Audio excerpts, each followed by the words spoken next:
Russia has announced large-scale naval drills off the coast of Ukraine. Washington is pouring more forces and weapons into Eastern Europe. U.S. President Joe Biden has ordered an extra 3,000 U.S. troops to the region.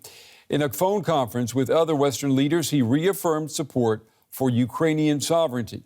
Biden also warning American citizens to leave Ukraine now, saying, quote, things could go crazy quickly. More activity on all sides of the Ukraine conflict.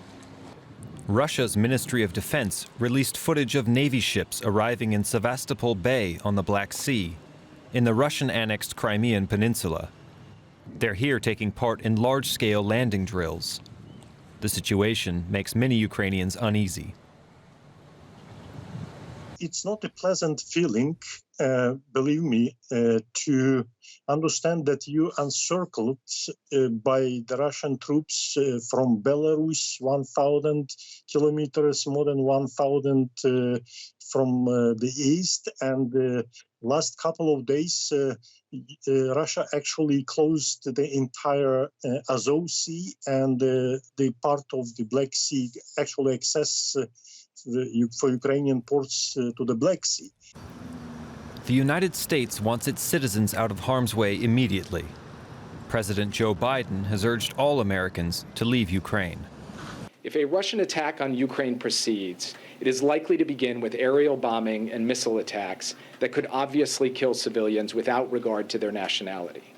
A subsequent ground invasion would involve the onslaught of a massive force.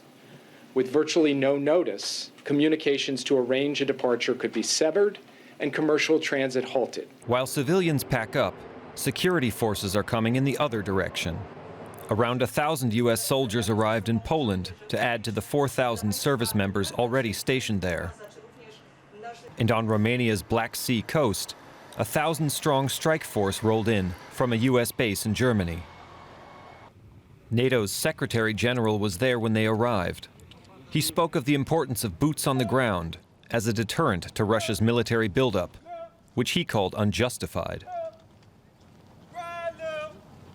So the combination of military buildup, threatening rhetoric, and a track record of using force against neighbors, of course, that's a reason for being seriously concerned and being vigilant and ready also to react if they once again use force against Ukraine. Although the U.S. hasn't sent ground forces to Ukraine, it continues to supply weapons to the beleaguered country, part of a $200 million security package meant to keep this crisis from escalating into an outright conflict. Well, for some analysis tonight, I'm joined by Richard Psaki. He's a professor of Russian and European politics at the University of Kent in the UK. He's the author of several books, including Russia Against the Rest, the Post-Cold War Crisis of World Order. Professor, it's good to have you on the program.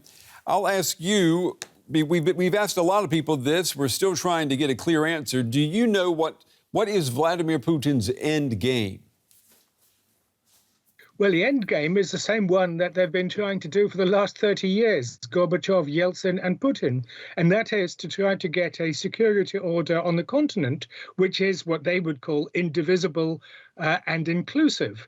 That, in other words, that NATO isn't a body, as it were, excluding Russia, but it includes it. And so that goal is quite clear.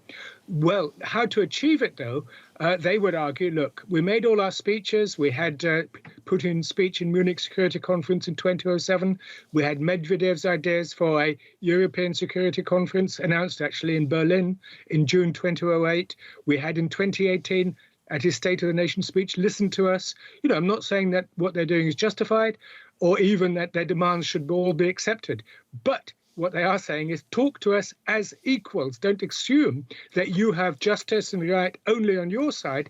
We have security concerns. Of course, it's not the most delicate way of making this point, but certainly that's the point he's trying to make. And in fact, these latest maneuvers and so on is finally, in a sense, attempt to shock the West into a genuine diplomatic process rather than the sort of the tokens that have so far been given. So you say then amassing these 100,000 plus Russian soldiers in Russia along the border with Ukraine, that's more window dressing to force NATO, to force the West to come to the table and to talk eye to eye.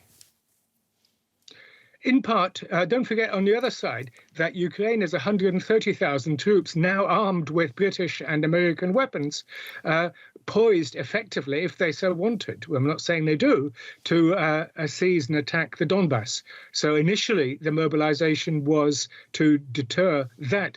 The point is, my point is that we are in this sort of escalatory cycle, and Jens Stoltenberg, clearly head of NATO, simply does not understand. He's completely out of his depth.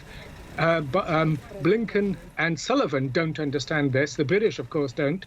The Germans, I think, did. Scholz and others have understood, and Macron understood, that you cannot have a security order against Russia and not to expect everything to continue smoothly. And they say, look, it's been 30 years since the end of the Cold War, and, you know, we've been complaining about NATO enlargement ever since. You've ignored us. Many, many Western commentators, George Kennan, the leading one, warned that there would be a backlash. Now we're having a backlash. I'm not justifying it. I'm simply explaining it. And I wonder, we know that you're not going to get any of Putin's demands met in terms of bringing NATO back to its pre-1991 size, for example. 97. 97, so, yes.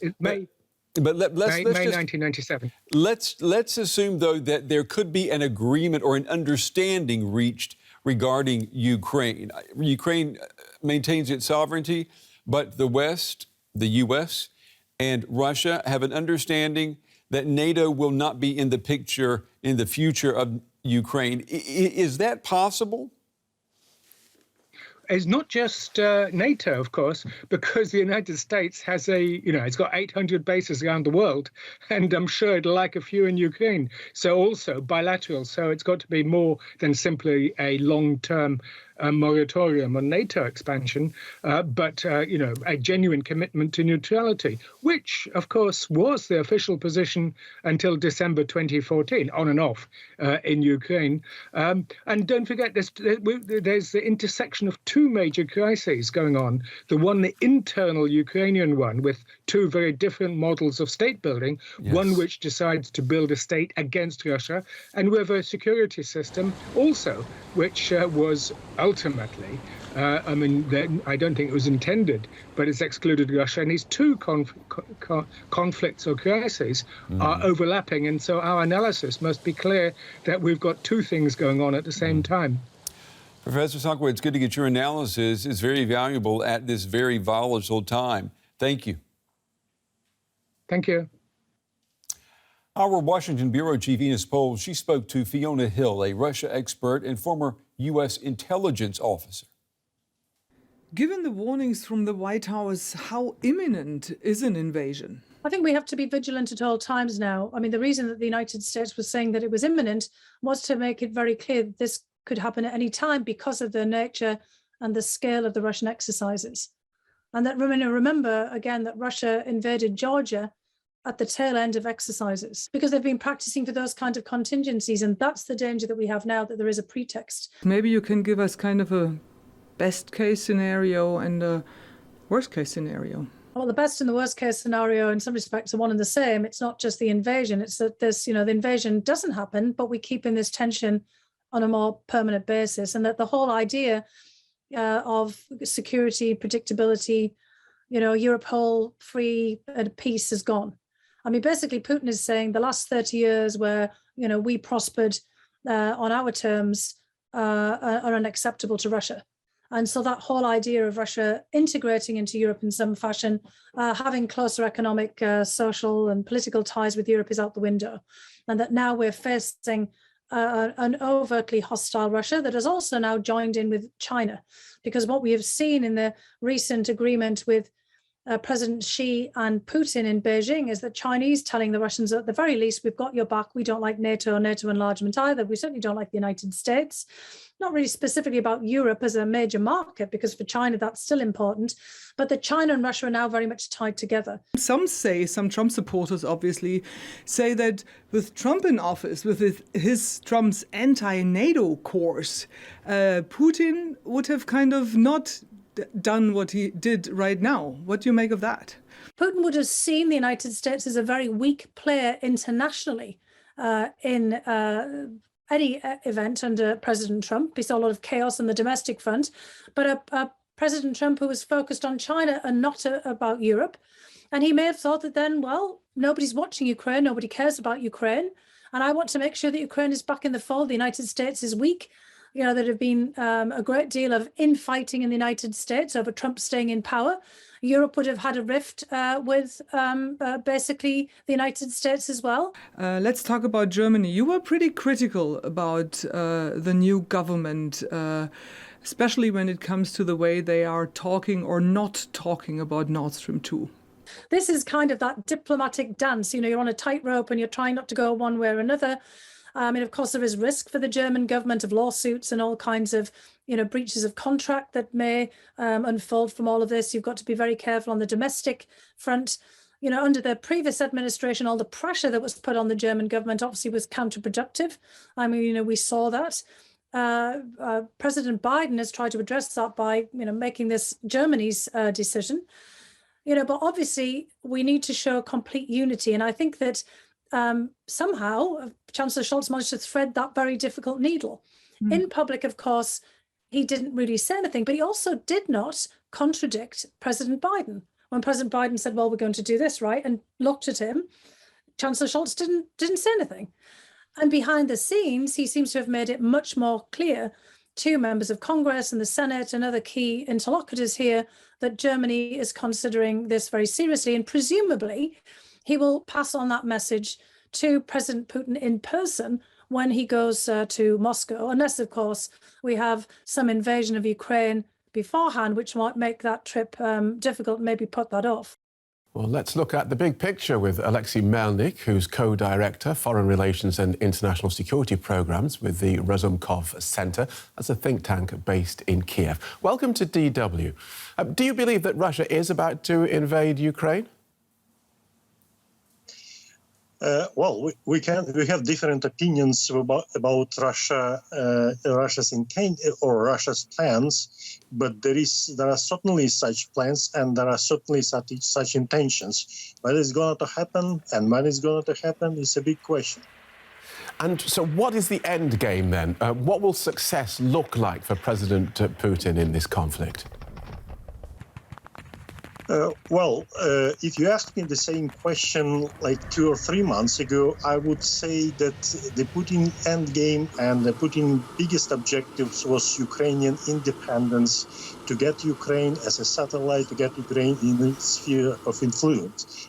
But after his ultimatum sent to NATO and the United States, and regarding the latest statement, it seems like now he has much bigger ambitions. He wants to be respected, he wants to be heard, but unfortunately his demands are not acceptable by the West. So it's a big geopolitical game, and Ukraine unfortunately is in the epicenter of that game. Okay. NATO's providing reassurance to its eastern members by bolstering troop numbers there. But what do you think the alliance will actually do if Russia does invade? Well, certainly the alliance will keep supporting Ukraine on political, diplomatic, and even military technical level. But also certainly alliance is not going to send boots on the ground. And what is more important, Ukrainian authorities has never asked for soldiers. So we have plenty of manpower, we have very strong mood, we have very high level of readiness to defend the country, but we do need the international support. Right. And you talk about Ukraine being ready. Obviously, it's going to be outgunned by Russia. Can they actually defend their country? The aim of Ukrainian defense reforms, which have been in progress since at least 2016, is not to reach the military balance or to arm or to get manpower similar to what Russia has. Our aim is mostly defense and deterrence, to raise the price for any possible Russian invasion to the level that this cost-benefit to change the Kremlin's cost-benefit calculations. Right. If they invade, it has to cost them dearly, because Russia now has about 130,000 troops at Ukraine's border. There are war games going on in neighbouring Belarus, and now naval drills in the Black Sea, effectively blocking Ukraine's ports. So as you see this unfold, are you actually worried? It's not a pleasant feeling, believe me, to understand that you encircled by the Russian troops from Belarus, 1,000 kilometers, more than 1,000 from the east. And the last couple of days, Russia actually closed the entire Azov Sea and the part of the Black Sea, actually access for Ukrainian ports to the Black Sea. And you can understand that this is not a very pleasant feeling. At the same time, I live in Kiev. I haven't noticed anything unusual either on the street, on the supermarkets, or in conversation with my friends and colleagues. Right. So that's on the surface looks like rather calm, but again, it is something that you really feel, if not even thinking about. Understood. Life goes on. Alexei Melnik from the Razumkov Center, thank you so much.